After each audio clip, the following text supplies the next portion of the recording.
राजतंत्रीय सरकार की परिभाषा क्या होगी? मोनार्की क्या होती है? राजतंत्रीय, तंत्रीय का तंत्र का मतलब होता है कि एक सिस्टम, और राज का मतलब यहाँ पर राजा से।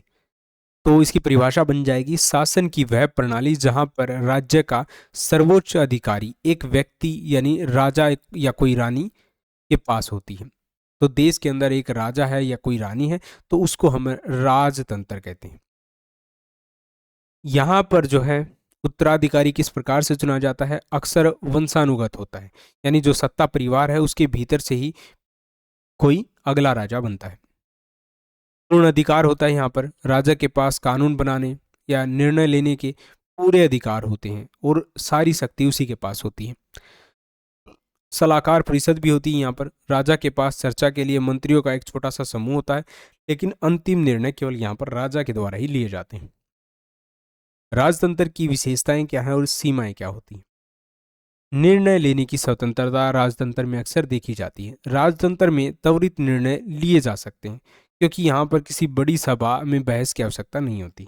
अब जैसे एग्जाम्पल ले लीजिए, अगर किसी एक देश को किसी दूसरे देश के ऊपर अटैक करना है या कोई भी काम करना है, ठीक है, अगर यहाँ पर राजा का शासन चल रहा है तो डायरेक्ट राजा के ऊपर डिपेंड करेगा। राजा कह देगा कि हमें लड़ना है तो लड़ेंगे, अगर नहीं लड़ना तो नहीं लड़ेंगे। लेकिन यहाँ पर अगर लोकतंत्र है, लोगों ने वोट दिया है तब जाकर वहाँ पर सरकार बनी है, तो उसको जो है जनता को जवाब भी देना है, ठीक है। तो इसकी वजह से यहाँ पर क्या होगा, फिर वोटिंग होगी आपस में, या सरकार जो है मिलकर ही फिर फैसला करेगी कि यहाँ पर क्या करना है। तो अक्सर जो निर्णय होते हैं वो थोड़ी देरी से होते हैं, लेकिन राजतंत्र के अंदर निर्णय थोड़ी जल्दी हो जाते हैं। यहाँ पर जो प्रजा होती है, नागरिक भागीदारी का यहाँ पर अभाव देखने को मिलता है। सबसे बड़ी सीमा यही है कि आम लोगों के पास सरकार के फैसलों और नियमों को बनाने में कोई सीधा या अप्रत्यक्ष हस्तक्षेप नहीं होता है। वो किसी भी प्रकार से इन निर्णयों को तय नहीं कर सकते।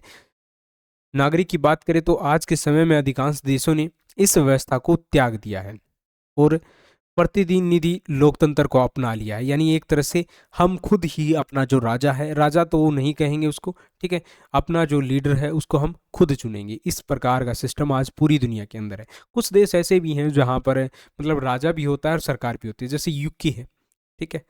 यूके के अंदर राजा भी है, सरकार भी है। बस वो राजा अब फॉर्मेलिटी का बचा है, कुछ ज़्यादा उसके पास पावर नहीं है, वो राजा रहता है, लेकिन जो सरकार होती है वहाँ की वही सब निर्णय लेती है।